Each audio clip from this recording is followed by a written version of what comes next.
Hello बच्चों, let's read the question. A 4-volt battery with negligible internal resistance is connected across a uniform wire of length 2 meter. A battery of EMF 2 volt and internal resistance 2 ohm is joined as shown in the figure. If galvanometer shows no deflection, then here we have given a diagram with 4 options. Now, to answer this question, first we will discuss here the key concept, and here the key concept will be application of the metre bridge. तो metre bridge के through हम यहाँ पे unknown जो हमारे पास यहाँ पे EMF होता है उसकी वैल्यू कैलकुलेट कर सकते हैं.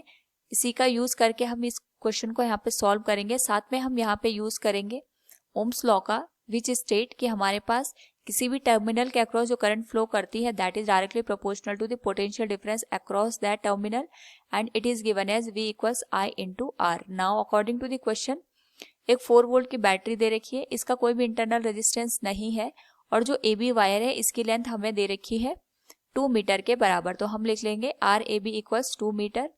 साथ में जो हमारे पास पूरा मीटर ब्रिज है ये बैलेंस कंडीशन में है. हमें बेसिकली यहाँ पे जो ये X और Y लेंथ दे रखी है इसकी वैल्यू को यहाँ पे फाइंड आउट करके बताना है. क्योंकि बैलेंस कंडीशन है तो गैल्वेनोमीटर में कोई भी करंट फ्लो नहीं करेगा और यहाँ पे अगर करंट फ्लो नहीं करेगा तो जो रेजिस्टेंस है 2 ओम उसमें कोई भी ड्रॉप अकर नहीं होगा. नाउ यहाँ पे अगर हम देखें तो हमारे पास सबसे पहले हम जो 4 वोल्ट की बैटरी लगी है अक्रॉस द टर्मिनल AB ये अप्लाई होगी. तो जो भी करंट जाएगी इसके थ्रू वो केवल AB वायर के थ्रू जाएगी और पूरा सर्किट यहाँ पे क्लोज हो जाएगा.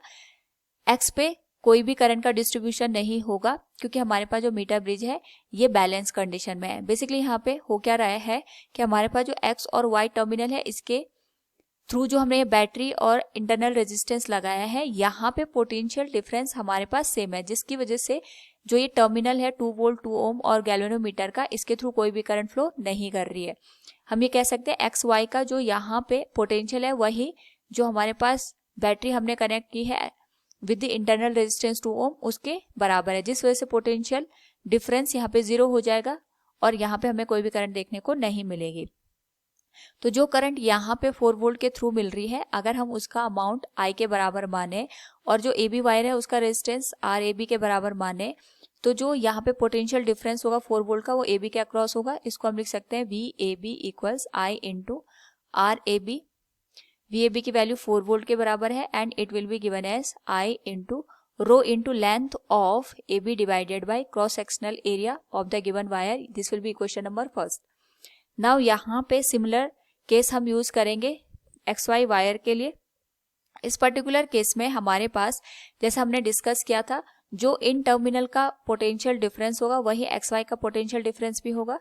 तो we can write here VXY equals, क्योंकि यहाँ पे हमारे पास XY के थ्रू भी सेम करंट फ्लो कर रहा है जैसे हमारे पास फर्स्ट इक्वेशन के लिए हमने यूज किया था. It will B same I into R XY और XY की जो वैल्यू होगी वो यहाँ पे 2 वोल्ट के बराबर होगी क्योंकि यहाँ पे 2 ओम में कोई भी ड्रॉप नहीं है. तो जितना हमारे पास EMF है उसी के बराबर पोटेंशियल डिफरेंस आएगा. That will be equal to 2 equals I into RXY को हम लिख सकते हैं rho into length of XY divided by cross sectional area. This will be question number second. Now अगर हम दोनों इक्वेशन को डिवाइड कर दें तो ये आ जाएगा 4/2 equals rho into length of AB divided by cross sectional area A divided by rho into length of XY divided by cross sectional area A. और यहाँ पे जो करंट है वो साथ में मल्टीप्लाई हो जाएगी. तो सिमिलर टर्म हम यहाँ पे कैंसिल कर लेंगे. यहाँ पे जो क्रॉस सेक्शनल एरिया है वायर का हम वो सेम कंसिडर कर रहे हैं. So it will be given as 4 divided by 2 के बराबर आ जाएगा. और AB जो वायर है इसकी जो लेंथ है वो 2 मीटर के बराबर है जिसको हम यहाँ पे 200 सेंटीमीटर लिख सकते हैं.